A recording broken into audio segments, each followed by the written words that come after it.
Hey everyone, happy Dragon Quest Day. We got some great Dragon Quest news this morning, starting with the release date of Dragon Quest 1 and 2 HD2D Remake. This is a game I've been looking forward to even longer than I was looking forward to the Dragon Quest 3 HD2D Remake. Dragon Quest 1 was my first JRPG of all time, of course my first Dragon Quest game of all time.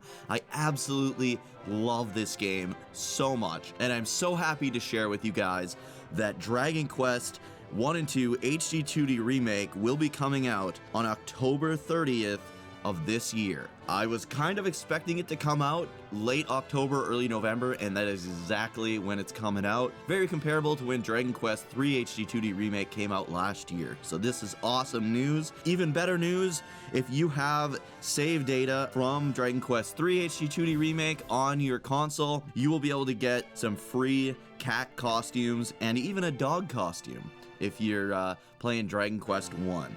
So Dragon Quest 1, you'll be able to get a little dog costume, it looks like a little Inu Shiba, and then for Dragon Quest 2, you get a cat costume, and the cat looks different depending on which character you have it on. It's got all 4 characters there. I'm not sure which is which, but you'll be able to change the look of the cat costume depending on who's got it equipped, which is pretty cool. They also released what the cover of the game is going to look like, at least in Japan, and honestly, we kind of expected it to look like this. The artwork has been released for quite some time now, so this is pretty standard as to what we were expecting the game cover to look like. And I've got some more bad news for Switch 2 fans. Sadly, the Switch 2 version is game keycard only, while the Switch and PS5 versions have the game on the cartridge and the disc. Absolutely ridiculous. Switch 2 is just in a free fall in my eyes. I can't believe people are still supporting this console. I hope it fails miserably, at least at the start, until Nintendo kind of smartens up, gets their act together, and hopefully makes it to be as successful of a console as the Switch 1 was. But the way it's looking right now, Switch 2 is just a scam in my eyes. And the last thing I wanted to go over was the Collector's Edition. Square Enix has announced the Collector's Edition of Dragon Quest 1 and 2 HD2D Remake. You can grab this bad boy on the official Square Enix store for pre-order, and what you'll be getting is of course a copy of the game, which completes the collectible game case for the HD2D Trilogy. You'll also get, of course, some in-game items. You'll get elevating shoes, which boosts your experience points while worn. You'll get 3 seeds of agility, 3 seeds of magic, 3 seeds of defense, 3 seeds of strength, and 3 seeds of life. These are all items you can obtain within the game, so that's completely fine. You're just getting them right at the start instead of getting them later on in the game. And you'll be getting some cool acrylic blocks comparable to what you got in Dragon Quest 3 HD2D Remake. So you've got the hero from Dragon Quest 1, Princess Gwaelin, you've got the Dragon Lord, both forms of the Dragon Lord, you've got Hargon, and you've got Malroth, the God of Destruction, as well as the Dragon Quest 2 cast, including the doggy.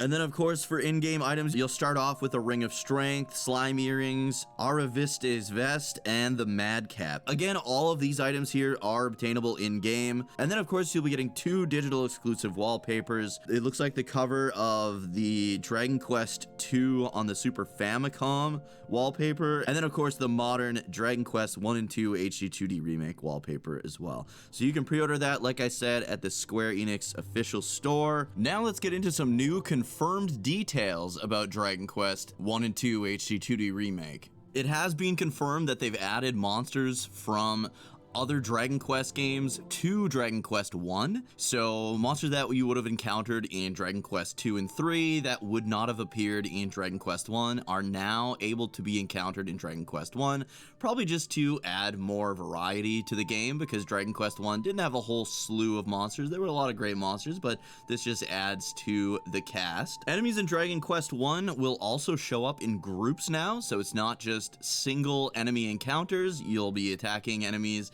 in groups, which may increase the difficulty. Dragon Quest 1 was always 1v1 every single battle. So a lot of people have always kind of joked about the hero from Dragon Quest 1 being one of the strongest because he had to do the journey alone, but the caveat to that was always, well, he always fought 1v1 battles, but that is no longer the case. He is taking on droves of enemies by himself, So that is going to be interesting. Just like Dragon Quest III HD2D Remake, there's going to be special areas that you can find on the world map while you're exploring that'll net you extra items and gold. It has also been confirmed that the Prince of Canic has some new abilities. He now has access to the Zap spells, which is usually allotted to the hero, but with Dragon Quest II, all of the main characters are descendants of the hero, so it makes sense for him to have the Zap spells. It sounds like they've also added some thief abilities to both the Prince of Canic and the Princess of Moonbrook. The Princess of Moonbrook also has some merchant abilities. She's got abilities like dig and nose for treasure, which is kind of hilarious.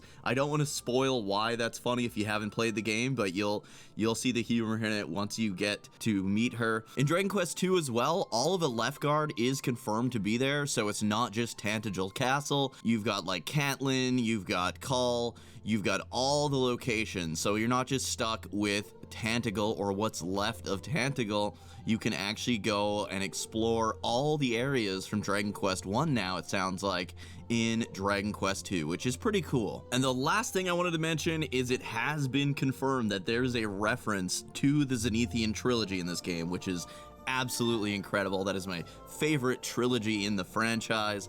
I love Dragon Quest IV. It is just absolutely phenomenal.